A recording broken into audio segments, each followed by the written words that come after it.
Horizontal integration occurs when a business grows by purchasing related businesses, namely its competitors.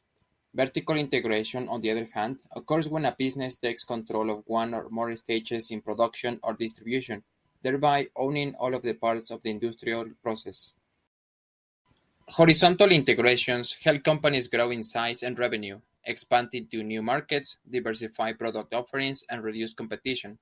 Disadvantages of horizontal integrations include regulatory scrutiny, the reduction of choices for consumers, less internal flexibility, and the potential to destroy value rather than create it.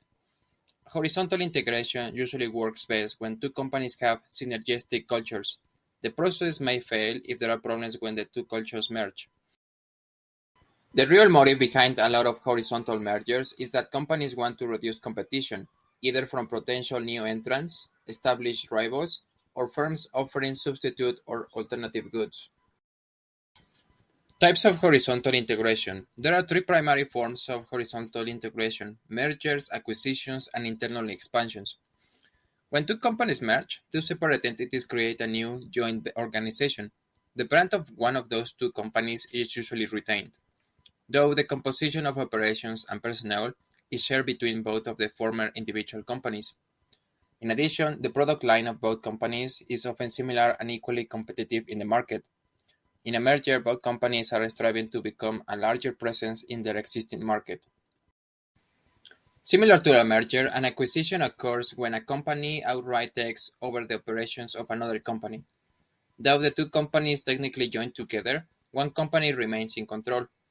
The acquiring company's staff, executive, and operations often remain in place, while the acquired company's resources are integrated as management sees fit.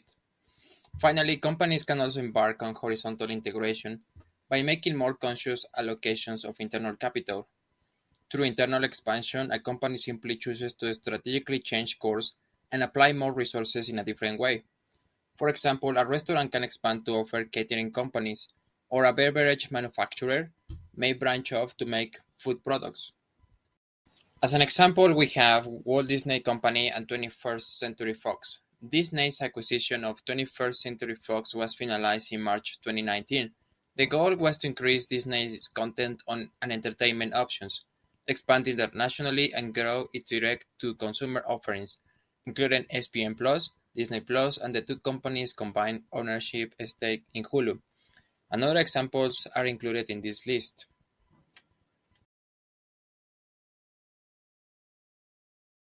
Now, a vertical integration helps a company to manage and control various aspects of the production, distribution, and sales processes.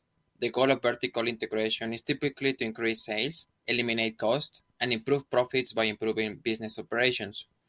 The advantages can include greater efficiencies, reduced costs, and more control along the manufacturing or distribution process.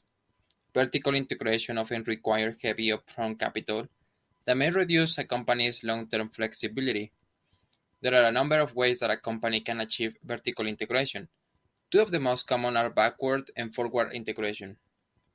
Backward integration is when a company purchases one of its suppliers who provides their inventory or raw materials. Typically, backward integration results in the supplier becoming a subsidiary of the purchasing company. The acquisition is called a backward integration because the company is buying an entity of the supply chain. Backward integration helps companies to control the quantity of inventory produced by the supplier. For example, a supplier might be unable to keep up with the volume of sales that the company is generating. This type of integration helps the company better control its production volume, which prevents lost sales due to the supplier being unable to keep up with the customer demand.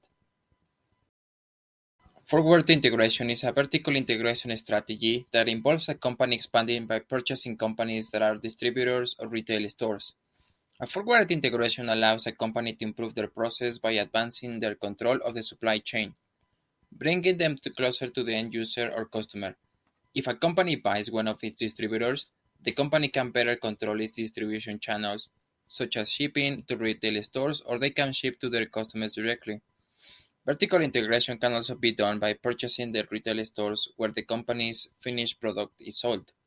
By owning the retail stores, the company has direct control on how the product is marketed, priced, and sold to its customers. Netflix is one of the most significant examples of vertical integration in the entertainment industry. Prior to starting its own content studio, Netflix was at the end of the supply chain because it distributed films and television shows created by other creators. But company leaders realized that they could generate more revenue by creating original content. In 2013, the company expanded its original content offerings. To sum up, the pros of horizontal integration are increased market share, there is a larger consumer base, increased revenue, they reduce the competition, you create synergistic efforts, economies of scales, and reduce production costs.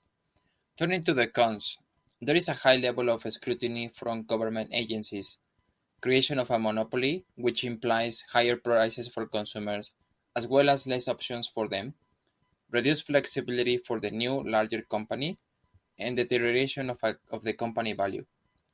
When it comes down to the pros of vertical integration, we see increased sales, reduced cost across various parts of production, ensure tighter quality control, better flow and control of information across the supply chain, and better control over production volume. As for the cons, it concentrates resources and prospects in one approach. There is an increased risk during uncertain times, and high organizational and coordination costs. Horizontal and vertical integration are two different growth strategies that can help companies expand their operations. Although the ultimate goals may be the same, there are important differences between the two strategies. Thank you for watching. If you like my content, please subscribe, and I will see you on the next one. Created using Powtoon.